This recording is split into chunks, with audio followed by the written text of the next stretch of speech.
Hello, everyone, and thank you for joining me tonight. Please have a seat, relax. Did you know that elevators weren't always automatic? It actually needed to be operated manually by a person. These people would sit in the elevator all day long, taking people up and down to the floors they needed to go. A decent job providing you're not claustrophobic. But it's also a little creepy in my opinion. Imagine never knowing who or what is on the opposite end of the door waiting to come in.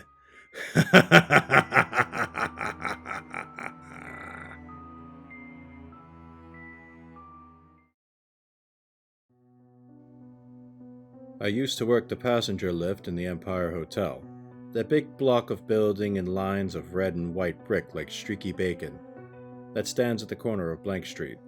I served my time in the Army and got my discharge with good conduct stripes, and how I got the job was in this way.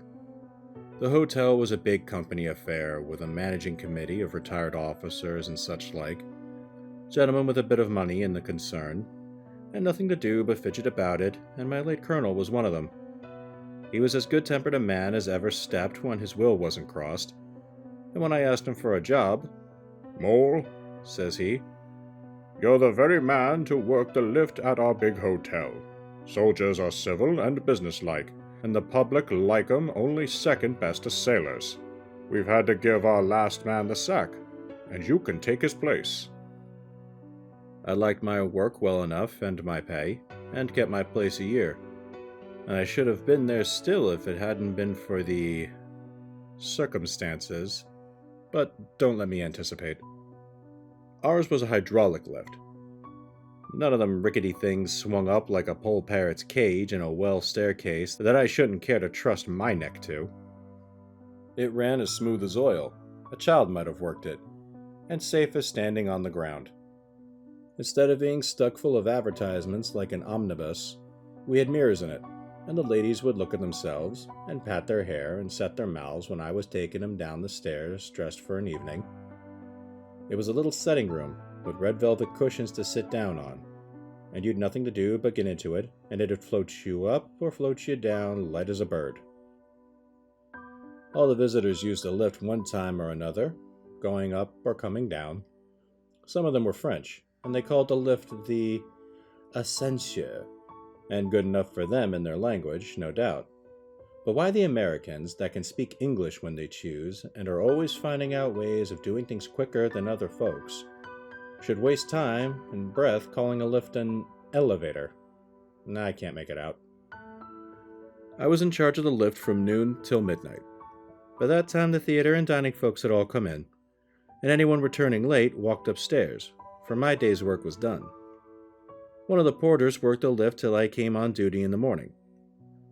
But before 12 there was nothing particular going on, and not much till after 2 o'clock. Then it was pretty hot work, with visitors going up and down constantly and the electric bill ringing you from one floor to another like a house on fire.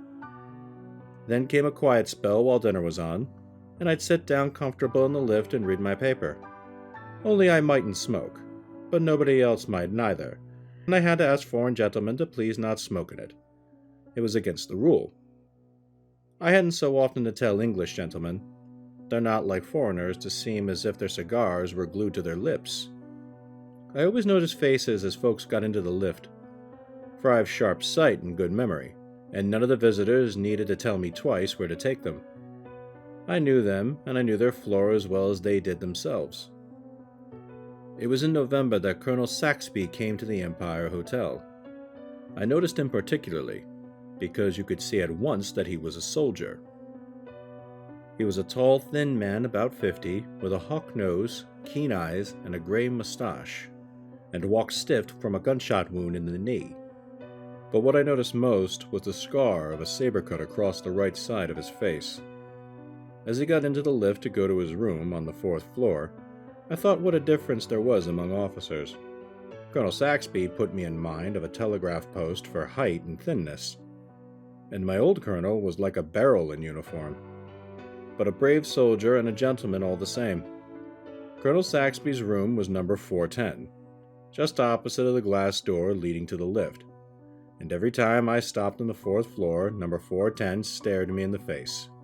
The colonel used to go up in the lift every day regular, but he never came down in it till... But I'm coming to that presently. Sometimes when we were alone in the lift, he'd speak to me. He asked me in what regiment I'd served, and said he knew the officers in it. But I can't say he was comfortable to talk to.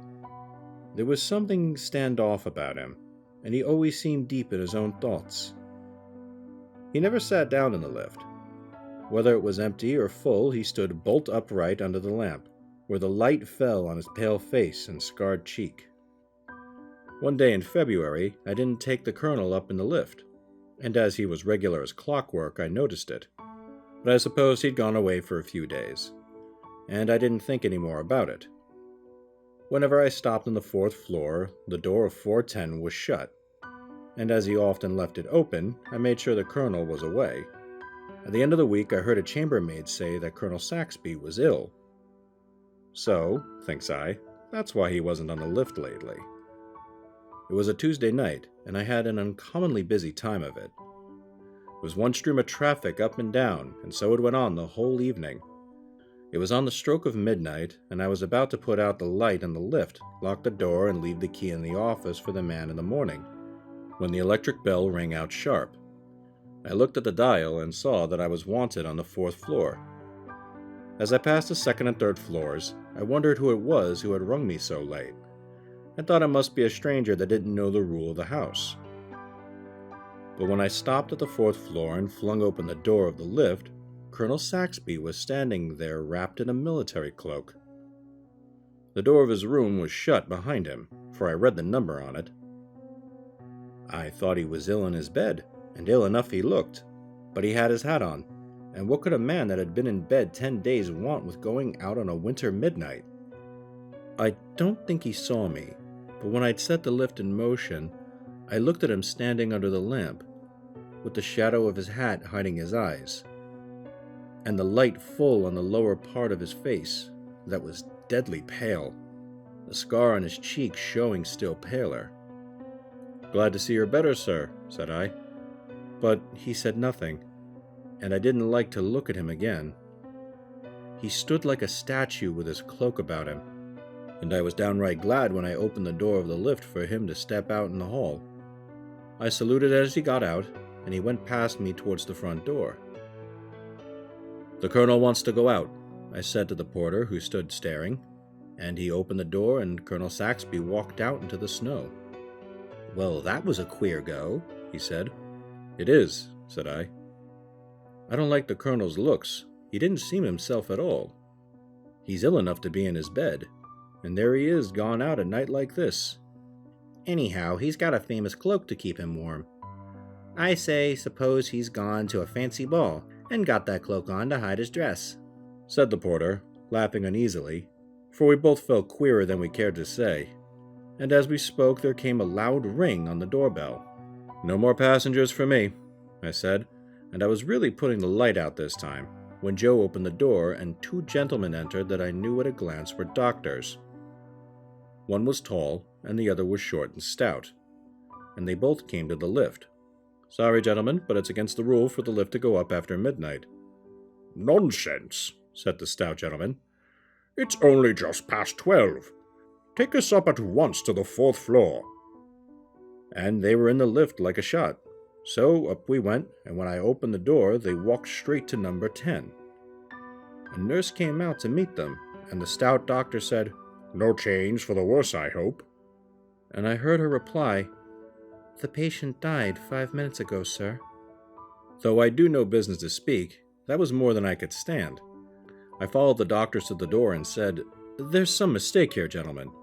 I took the colonel down the lift since the clock struck 12, and he went out."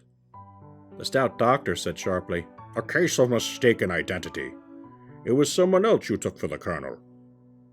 "Begging your pardon, gentlemen, it was the colonel himself, and the night porter that opened the door for him knew him as well as me. He was dressed for a night like this, with his military cloak wrapped around him." "Step in and see for yourself," said the nurse. I followed the doctors into the room, and there lay Colonel Saxby, looking just as I had seen him a few minutes before.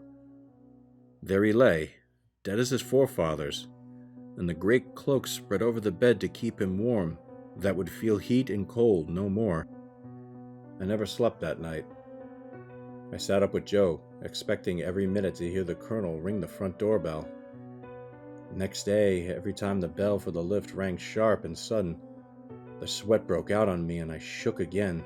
I felt as bad as I did the first time I was in action.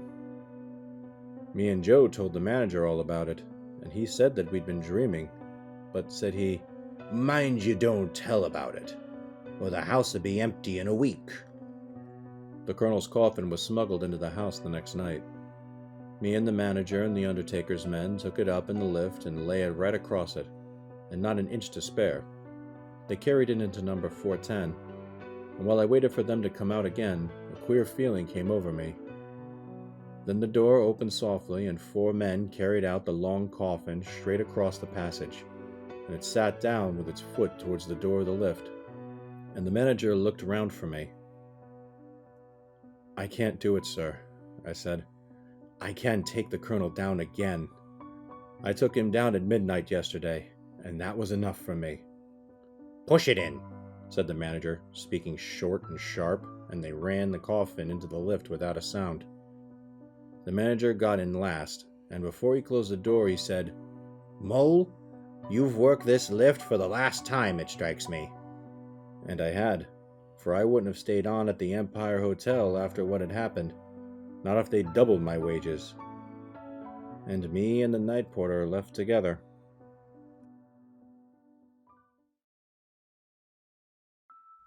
You see what I meant by not knowing who or what is getting on the elevator? But his co-worker did see the same thing. At least they can tell each other that they're not crazy. The thing I'm curious about is just where in the world the good colonel was going.